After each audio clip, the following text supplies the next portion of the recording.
My knuckles turned white against the steering wheel as I navigated through Chicago's industrial district, a shortcut I'd normally avoid at midnight. But after a brutal 16-hour shift at Memorial Hospital, all I wanted was to get my 10-year-old daughter Zoe home quickly, so she could finally sleep in her own bed instead of the break room cot. The rain came down in sheets, drumming against the roof of my ancient Honda, as Zoe pressed her face against the passenger window, her reflection ghostly in the orange glow of scattered street lamps. "Mom, is that smoke?" she asked suddenly, pointing toward a dilapidated warehouse with a rusted sign reading, "Halliday Storage." My medical instincts kicked in before my common sense could object, as I squinted through the rain-streaked windshield at dark plumes billowing from the warehouse windows. No fire yet, just ominous smoke seeping into the night air. But experience told me that could change in seconds. I should have driven away, called 911 and kept my daughter safe like any sane mother would. Instead, I pulled into the gravel lot, the Honda's headlights cutting through darkness to reveal a padlocked door and a complete absence of other vehicles. Zoe's hand grabbed my arm as we both heard it. A man's voice, hoarse and desperate, calling for help from inside.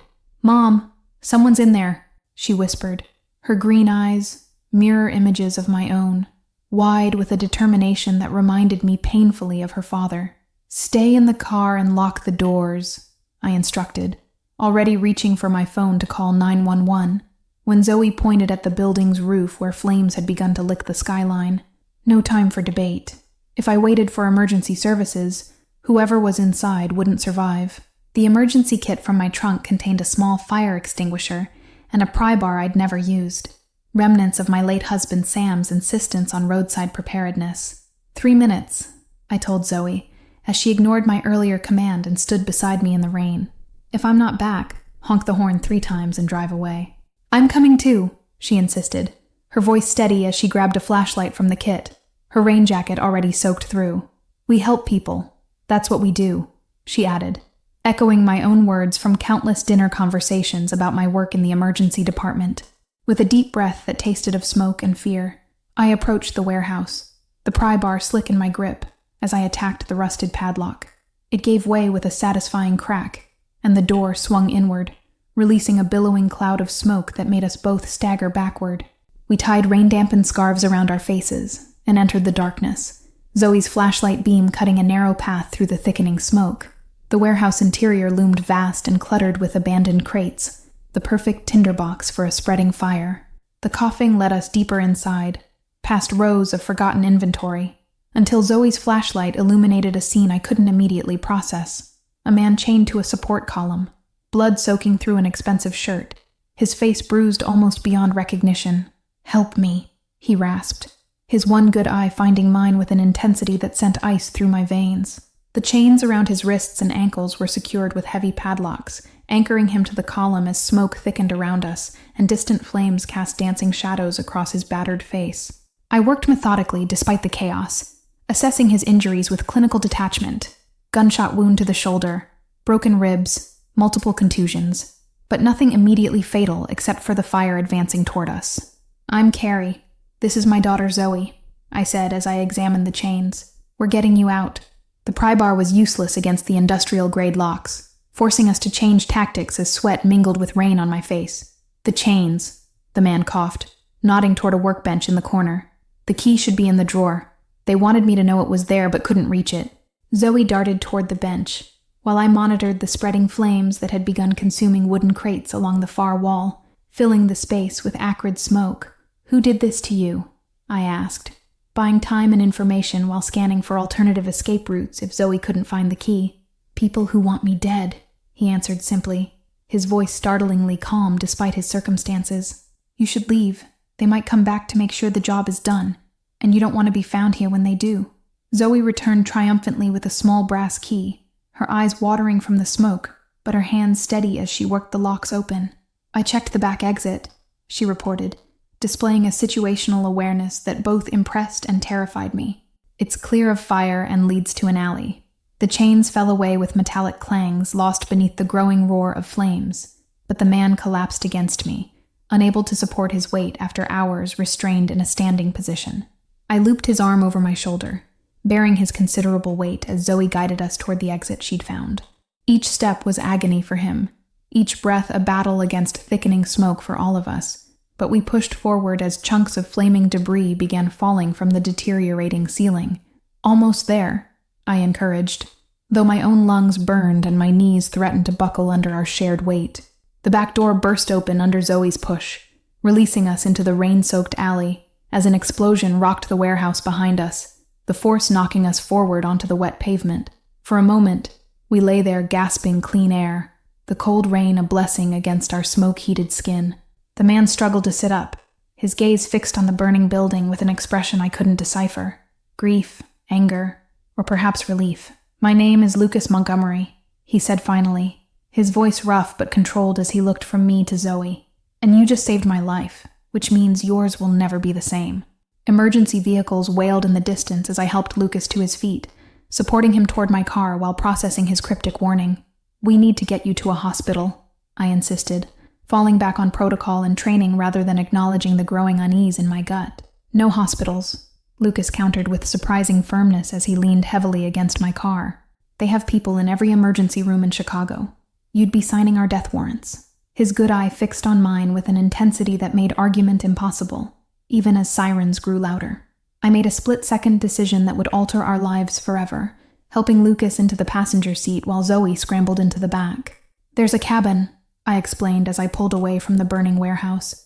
"About 40 minutes north, near Lake Geneva, my husband's fishing retreat before he died."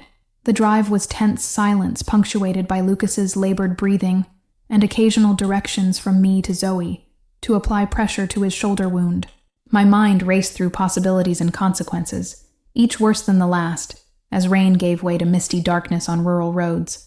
Sam's cabin appeared exactly as we'd left it 6 months ago on our last weekend getaway, isolated, rustic, and stocked with the basic supplies I'd need. "It's not much," I apologized as I helped Lucas inside, "but it's off-grid and paid in cash years ago. No digital trail." Zoe immediately set about gathering towels and boiling water without being asked, her small face set in concentration as she channeled all the medical dramas she'd absorbed during her afternoons waiting for me at the hospital. "Is he a bad guy, Mom?" she whispered when Lucas was out of earshot in the bathroom. "I don't know," I answered honestly, unpacking my emergency medical kit that thankfully contained basic surgical supplies. "But right now, he's our patient, and we don't let patients die. That's our rule, remember?" The bullet had passed clean through Lucas's shoulder, missing major vessels but leaving significant tissue damage that required proper cleaning and suturing. "This will hurt," I warned as I sterilized my instruments with alcohol and flame, surprised by the steady calm in my hands despite everything.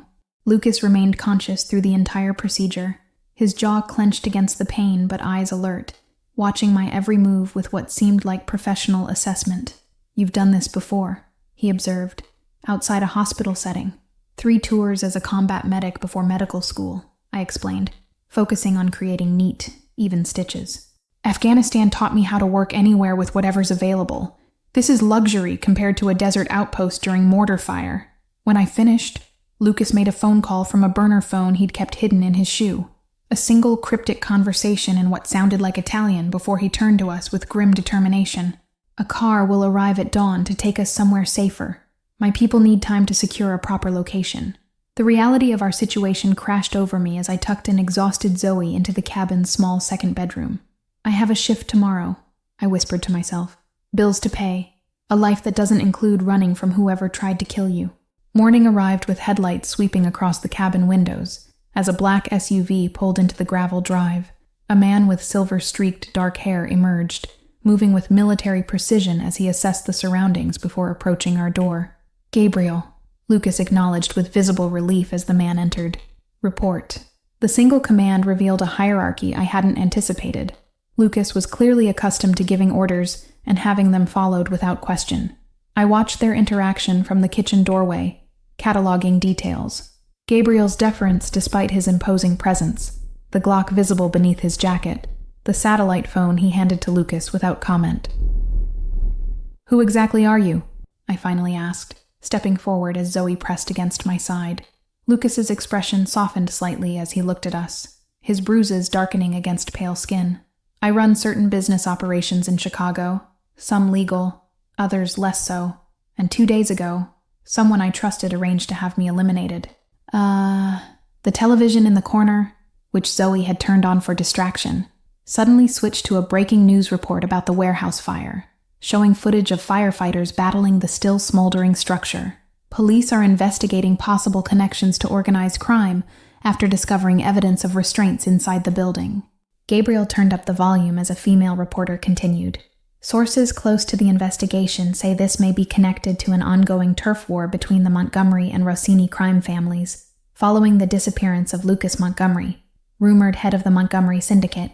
My legs nearly gave out as I collapsed into the nearest chair, staring at Lucas while mentally connecting dots I'd been too distracted to see. His expensive watch despite his ruined clothes, the command in his voice, the security protocols that came as second nature to him. "You saved the life of one of Chicago's most influential crime bosses," Gabriel stated matter-of-factly, his eyes assessing me with new interest. "Which means both the Rossini family and certain law enforcement agencies will be looking for you and your daughter within hours." The next report confirmed my worst fears as my own hospital ID photo appeared on screen with the caption, "Police seeking Dr. Carrie Anderson and her daughter for questioning regarding the warehouse incident." My breath caught as I realized my car had likely been captured on traffic cameras near the scene. Lucas moved to stand directly in front of me, his injured arm now in a makeshift sling. "You have two choices, Dr. Anderson.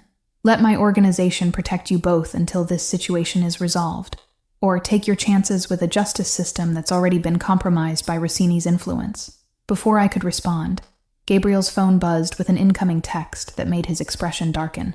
"We need to move now," he announced, already gathering our limited belongings. Rossini's men just showed up at the hospital asking questions about the doctor's schedule and home address. The journey to Lucas's estate took 3 hours, involving 2 vehicle changes and a helicopter ride that left Zoe wide-eyed with equal parts terror and excitement. I sat in numb silence, watching the Chicago skyline disappear as we flew northwest, toward what Gabriel called safer territory. Lucas's property surprised me, not the fortress I'd imagined, but an elegant farmhouse sprawled across 30 acres of rolling Wisconsin countryside, with security features discreetly integrated into its seemingly rustic design. "This was my grandmother's place," he explained as we landed on a hidden helipad behind the main house. A woman in her 60s greeted us at the door, her posture military straight despite her age, her eyes assessing Zoe and me with sharp intelligence. "Martha will show you to your rooms," Lucas directed. "Then join me in the study. There are things you need to know if you're going to survive this." The suite Martha led us to was larger than my entire apartment, with connecting bedrooms, a private bathroom stocked with brand new toiletries in our preferred brands, and closets filled with clothes that would fit us perfectly. "How did you know our sizes?" I asked, holding up a sweater that could have come from my own closet.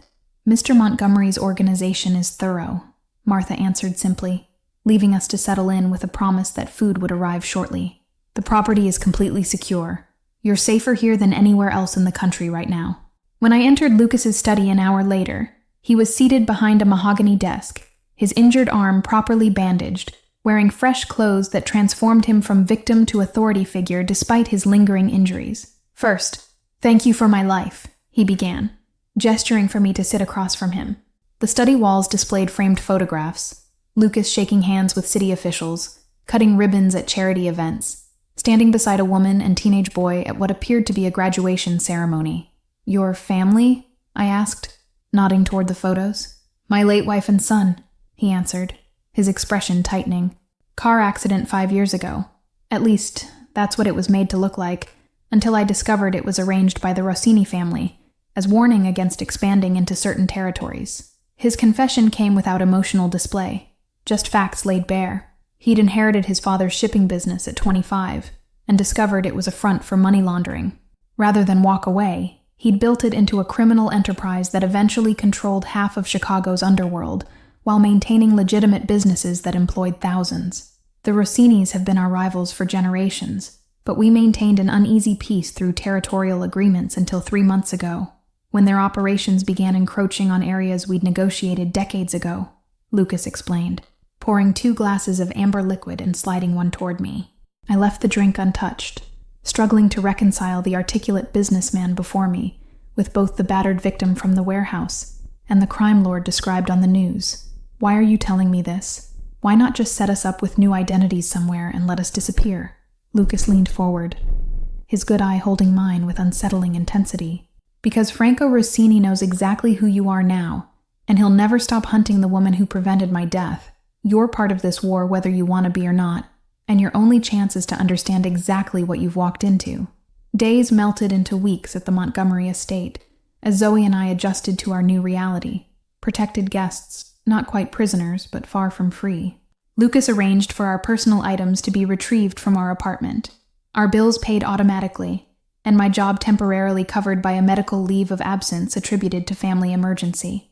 Zoe adapted with the resilience of youth, finding unexpected joy in the estate's sprawling grounds, the horses in the stable, and the tutoring sessions Martha arranged to keep her education on track. "I miss my friends," she confided one evening as I tucked her in. "But it's kind of like an adventure too, like those witness protection shows we watched." I found myself drawn to Lucas despite every rational objection. His calm authority, the gentle way he spoke to Zoe, the glimpses of the man beneath the criminal empire. During his daily physical therapy sessions for his healing shoulder, I learned he had studied economics at Northwestern before his father's death forced him to take over the family business. "What would you have been?" I asked one afternoon, adjusting his resistance exercises as sunlight streamed through the gym windows. "If your father hadn't died and you'd had a choice about your path?" A shadow crossed his face as he considered the question that clearly no one had asked in years. "An architect, maybe. I've always been fascinated by how spaces shape human behavior, how structure creates possibility." The irony wasn't lost on me. The man who designed criminal enterprises that moved invisible through Chicago's economy had wanted to build tangible, lasting structures instead. "It's not too late to change directions," I suggested, immediately regretting my naivety. Lucas's laugh held no humor as he completed his exercises with perfect form. "In my world, Carrie, there are exactly 2 exits, prison or death, and I've been avoiding both for 15 years while trying to build something that could eventually become legitimate." My professional detachment crumbled as weeks passed, replaced by an uncomfortable understanding of the gray moral areas Lucas inhabited. I witnessed his protection of employees' families, his refusal to traffic drugs or humans, his careful navigation of violence as last resort rather than first option. After dinner one evening, I found him in his study reviewing surveillance footage from locations across the city, his expression grim as he studied faces looking for threats. "Any progress identifying who betrayed you?" I asked, setting a fresh cup of coffee beside him. "3 possibilities, all close to me," he answered, rubbing his now-healed shoulder absently. "Gabriel is investigating each one carefully. Betrayal requires consequences, but I won't punish the wrong person." The clinical precision of his statement sent a chill through me, despite the warmth between us that had been growing day by day. "And those consequences?" I asked, needing to hear it directly rather than pretend I didn't understand. Lucas met my gaze without flinching, his voice steady and certain. "In my world, treason means death, not from cruelty or vengeance, but because mercy to traitors gets more innocent people killed in the crossfire." 1 month into our stay, Lucas received intelligence that the Rossini family had proposed peace talks at neutral territory, a private room at the Chicago Art Institute, surrounded by priceless masterpieces that neither family would risk destroying in conflict. "It's a trap," Gabriel insisted during the strategy meeting I accidentally overheard from the hallway. "Probably," Lucas agreed, studying building schematics spread across his desk. "But refusing makes us look weak, and weakness invites more aggression. We need to control the variables instead of simply avoiding the meeting." Against my better judgment, I pushed open the study door and entered uninvited, drawing surprised looks from the half-dozen security personnel gathered around the table. "Take me with you," I said, heart pounding but voice steady. "As your personal physician, they won't expect it, and I can spot medical threats they might use." Lucas's refusal was immediate and absolute, but something in my expression made him pause and reconsider as I outlined my specialized knowledge of chemical agents and biological toxins from my military training. "You've kept me alive once already," he finally conceded with reluctance, "and your presence will be unexpected enough to potentially disrupt whatever they've planned." The Art Institute's marble halls echoed with our footsteps 3 days later, as Lucas led our small delegation toward the meeting room, my borrowed designer dress and medical bag creating the perfect cover for my presence. Gabriel flanked Lucas's left while I walked on his right, scanning for threats with eyes trained by years of emergency triage. Franco Rossini proved the opposite of Lucas in every way, flamboyant where Lucas was restrained, openly threatening where Lucas was measured, his entourage larger and more conspicuously armed as they entered from the opposite doorway. "Montgomery," he acknowledged with a mocking smile. Still healing from your unfortunate accident, I see. The negotiations began with superficial civility that barely masked murderous intent on both sides. I observed quietly, noting the way Franco's right-hand man kept touching his jacket pocket, the barely perceptible hand signals between Rossini's guards, the waiter who seemed unusually interested in our conversation. My suspicions crystallized when the waiter placed glasses of water before each person, but with a slightly different movement for Lucas's glass, almost imperceptible. But my combat medical training had made me hyper-aware of such details.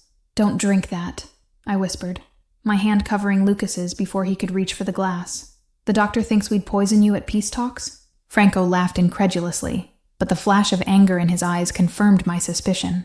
"Perhaps she should taste it herself to prove her loyalty to you, Montgomery." With deliberate calm, I pulled a small kit from my medical bag and tested the water, the liquid turning a telltale blue that revealed the presence of a tasteless, odorless compound that would have caused cardiac arrest within minutes. "I believe this concludes today's negotiations," Lucas stated, his voice deadly quiet as guards on both sides reached for weapons. The confrontation exploded in controlled violence as Gabriel overturned the heavy table for cover, while Lucas pulled me behind a marble column. Gunshots would bring security and police, so the battle was fought with knives and hand-to-hand combat that wouldn't attract immediate attention from museum guards. I watched in horrified fascination as Lucas moved with lethal precision, his previous injuries showing no evidence as he disarmed 2 attackers simultaneously before coming face-to-face with Franco himself. "This ends today," Lucas declared, holding a blade against the rival boss's throat in the sudden stillness that followed. Instead of fear, Franco smiled with chilling confidence. "Kill me, and the video of your doctor friend breaking you out of that warehouse goes public, along with proof she's been hiding you while officially listed as a missing person of interest. Her daughter becomes a ward of the state, while she serves time for aiding a known criminal." The tableau froze as Lucas processed this new threat, one aimed not at him but at me and Zoe, his blade unwavering against Franco's throat, while his eyes sought mine across the room. "Let him go," I said quietly, my medical training suddenly useful for a different kind of triage, determining which wounds would be survivable versus fatal for our future. The drive back to the estate passed in tense silence, Lucas's expression carved from stone as he stared out the window at Chicago's skyline receding behind us. "He outplayed me," he finally admitted, the words clearly painful for a man accustomed to controlling every variable. "Used my concern for you and Zoe as leverage I didn't anticipate. Because you've never had that vulnerability before," I observed, watching understanding dawn across his features as he recognized the double-edged sword of the connection that had grown between us. "Caring about someone gives your enemies power over you. That's why you isolated yourself after losing your family." Gabriel's urgent call interrupted further conversation. Our security had intercepted communications indicating the Rossini family had discovered the estate's location and were planning a coordinated attack within 24 hours. "We need to evacuate immediately," Lucas ordered, already making rapid decisions about resources and destination. Our evacuation to Lucas's Pacific Northwest compound happened so quickly that we barely had time to process the change. New surroundings, new security protocols, and an unexpected isolation that felt both protective and confining. "How long will we keep running?" I asked Lucas that night, as we stood on the deck overlooking the darkened forest and distant ocean. "Running isn't sustainable," he acknowledged, his profile sharp against the moonlight, "which is why I've made a decision that will either save us all or destroy everything I've built over 15 years. The following morning, Lucas convened a video conference with his top lieutenants across the country, outlining a strategy so audacious it left even Gabriel speechless. "We're converting everything," Lucas explained with calm determination. "All assets, all operations transitioning to legitimate businesses within 18 months. Whatever can't be converted will be abandoned." Lucas's response revealed the depth of his strategic thinking, which is why I've compiled evidence packages on both our organization and theirs. Everything goes to the FBI and Chicago PD if anyone moves against our people during the transition, a mutually assured destruction that gives us the time needed to complete this evolution. I watched in stunned silence as Lucas Montgomery systematically dismantled the criminal empire he'd spent 15 years building, not from external pressure but from a choice rooted in something I hadn't believed possible, a desire for a different future that included Zoe and me. "You're doing this for us," I stated later that evening when we were alone. Not a question, but a recognition that demanded acknowledgement. "Risking everything you've built, Everything you are. Lucas took my hands in his expression more open than I'd ever seen it. I'm doing it for the man I wanted to be before my father died and I inherited his choices. The architect instead of the crime boss. The builder instead of the destroyer. On a clear autumn morning in our 3rd year at the compound, Lucas presented me with papers. Legal documents showing the complete separation of all his businesses from criminal activities. FBI agreements granting limited immunity in exchange for evidence against larger criminal enterprises. And a clean slate that, while not erasing the past, created a legitimate future. I can't change who I was, Lucas said, standing beside me on the same deck where he'd first shared his audacious plan. But I've become someone different. Someone who might deserve a second chance if you're willing to give it. My answer came not in words, but in the simple act of entwining my fingers with his, as Zoe's laughter drifted up from the garden below, where she was planting spring bulbs with Martha. Some choices, I'd learned, weren't about right versus wrong, but about the courage to build something new from broken pieces. Thank you all for following this story to its conclusion. If you enjoyed it, please let me know in the comments where you're watching from. Don't forget to like, subscribe, and share this video.